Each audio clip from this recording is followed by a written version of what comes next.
NIA ने दिल्ली और UP में नई तंजीम हरकत अल-हर्ब इस्लाम के मुश्तबा ठिकानों पर छापे मारे हैं। दिल्ली के जाफराबाद और उत्तर प्रदेश के अमरोहा में 16 मुकामात पर मारे गए छापों के दौरान कई मुश्तबा अफराद को गिरफ्तार किया गया। पुलिस आईएसआईएस की तर्ज पर बने नए मॉड्यूल के खिलाफ ये कार्रवाई कर रही है। जांच एजेंसी एनआईए की टीम 16 स्थानों पर छापेमारी कर रही है।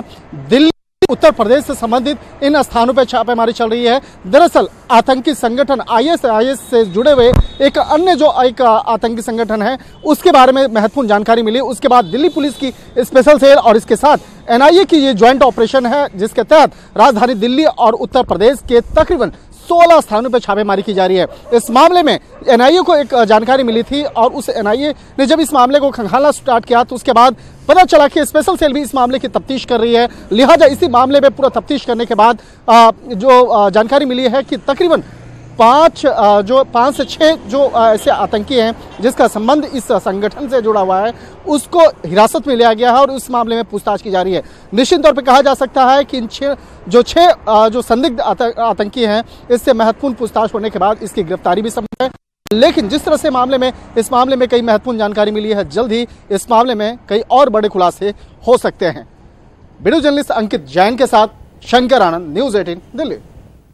और मजीद अपडेट के लिए एक बार फिर से बात करने की कोशिश करेंगे हमारे साथी शंकर आनंद से। शंकर, जिस तरह से एनआईए ने हरकत में आते हुए ये तमाम तर कार्रवाई की है, आपसे अपडेट चाहेंगे। निश्चित तौर पे ये एक बहुत बड़ी कार्रवाई है क्योंकि जिस संगठन के खिलाफ ये छापेमारी की जा रही है वो संगठन का वास्ता आतंकी संगठन आईएसआईएस से जुड़ा हुआ है और इसी मामले में उत्तर प्रदेश और राजधानी दिल्ली में एक नेटवर्क बनाने की कोशिश की जा रही थी और इस मामले में कई लोगों के साथ में बकायदा मामले की जब तफ्तीश की गई उसके बाद दिल्ली और उत्तर प्रदेश के 16 स्थानों पर छापेमारी की जा रही है। अगर राजधानी दिल्ली की बात करें तो राजधानी दिल्ली के जाफराबाद, सीलमपुरी और इसके सहित कई अन्य जो स्थान हैं उस जगह पे छापेमारी चल रही है और उत्तर प्रदेश में जो जानकारी मिली है तो वहां से कुछ संदिग्ध आतंकियों को हिरासत में लिया गया है और इस मामले में पूछताछ की जा रही है। उत्तर प्रदेश में जो छापेमारी की जा रही है कहा गया है कि इस मामले में कई और भी लोगों को हिरासत में लिया जा सकता है और कई लोगों से पूछताछ की जा सकती है।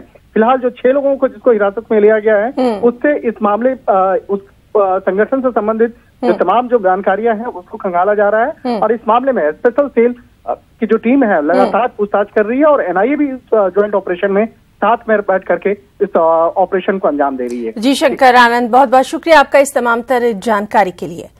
बढ़ेंगे आगे। तेलंगाना के वज़ीर केसीआर आज वज़ीर-ए-आज़म नरेंद्र मोदी से मुलाकात करेंगे। शाम 4 बजे ये मुलाकात मुमकिन है। केसीआर तीसरा फ्रंट बनाने के लिए इलाकाई जमातों को मुतहर्रिक कर रहे हैं। इस ताल्लुक से नवीन पटनायक और ममता बनर्जी से मुलाकात के बाद केसीआर अखिलेश यादव और मायावती से मुलाकात कर सकते हैं। जराये के मुताबिक अखिलेश यादव लखनऊ में हैं। केसीआर जुमेरात के रोज अखिलेश से मुलाकात करने के लिए लखनऊ का दौरा कर सकते हैं।